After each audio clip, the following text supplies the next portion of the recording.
Hello, I'm Raylib and welcome back to learning Raylib in C. Today's video is about collision. This is part 2 or episode 2 in this series, so let's jump right in.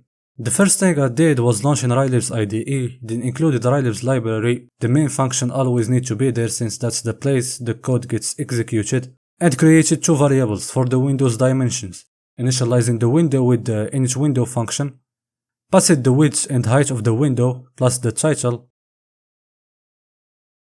and that pop-up means everything is good. The next step will be making the window stays open until manually closed, and to do that a while loop is required and a function called window should close. You can either assign false to it or add an exclamation mark before it. By the way, I found out that if you didn't include the begin drawing and end drawing functions, the window crashes. After I did all of that, I added clear background function, and its job is clearing the window's surface from the traces left by the moving object. Basically, if you don't write it, you get something like this. Next, I declared the circle's x and y position and wrote the drawCircle function to draw a circle. Passed the parameters a radius of 30 and a red color.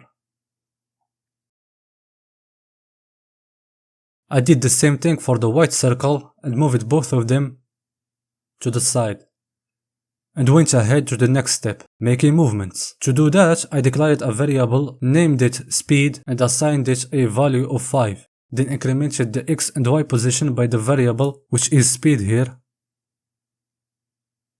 and done. Next step is making the circles collide with the walls of the window, and to do that, it's easy, and I learned that after I was watching Programming with Next tutorial. As I said, the idea is simple. When the circle touches the window's edge, its speed is reversed, so it goes in the opposite direction.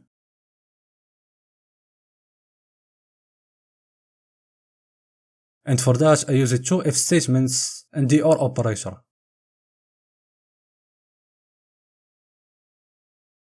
The red circle was a success, but the white circle,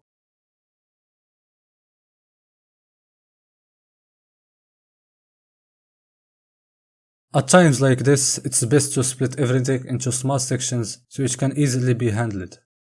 And that worked for me, so I didn't touch it after that. Now that our collision with the walls are set, the next step is what this video about, the collision between two circles. There are two ways, the simple one and the complicated one. I will leave the simple one timer here so you can skip. I didn't know that method existed, and as you realized, I went with the complicated one. I forgot that there is a function called CheckCollisionCircles in Raylib's cheat sheet, so I think what I went through is on me. Anyway, the idea that I had was if the red circle's x is bigger or equal than the white circle's x, they multiply the speed by 1, and it did give a decent result, but not what I was expecting. So I started going wild and wrote every combination that didn't cause an error. Some of the combinations were interesting, other ones were weird, but some of them seem to be so close to the results that I wanted, yet still far away. And after that, I called it, and went ahead to see how it's done in the internet. And I found two things. A video on YouTube, made by MacroPixel, explains how collision actually work and its types. Good video, make sure to check it. The other was in Stack Overflow, where there was a way on how to make two objects collide. So instead of my approach, which I think it's wrong, they went with distance measurements. If the distance left by subtracting the two circles x and y position is less or equal to the radius, then the collision is detected. What happens next is our choice to do.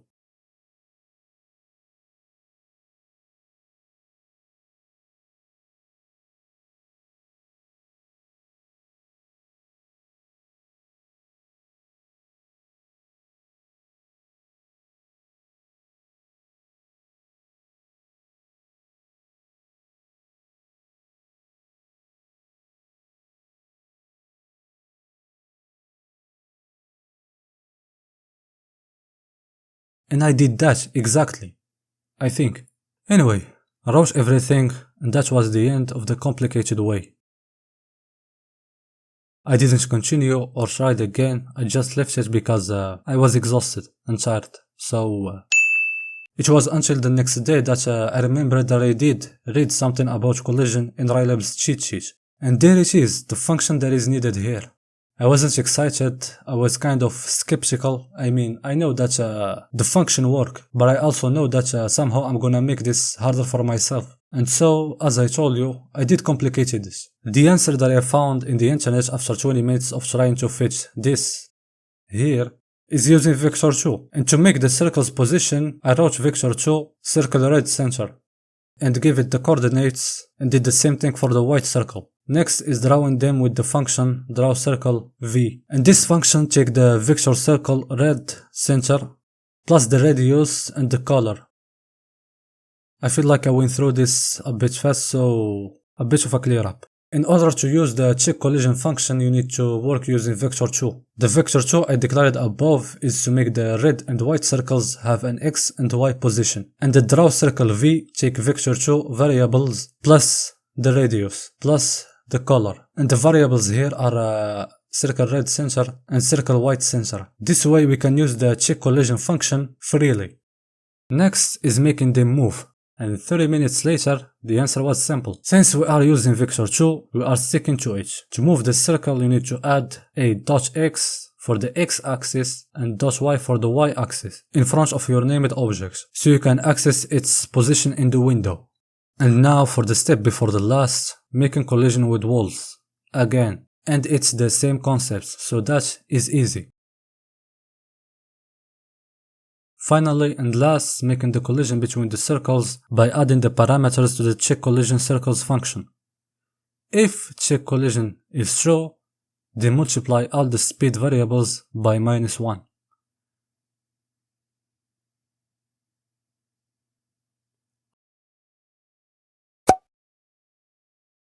I was delighted and happy that this one worked, because I didn't know what to do if it didn't. I did find some difficulties, but the results were worth it. And I think I decided what the next video will be around, or I think so. Anyway, I hope you enjoyed my video and found it helpful. Don't forget to like if you did, share, comment and subscribe for more videos like this. Thank you for watching. See you next time.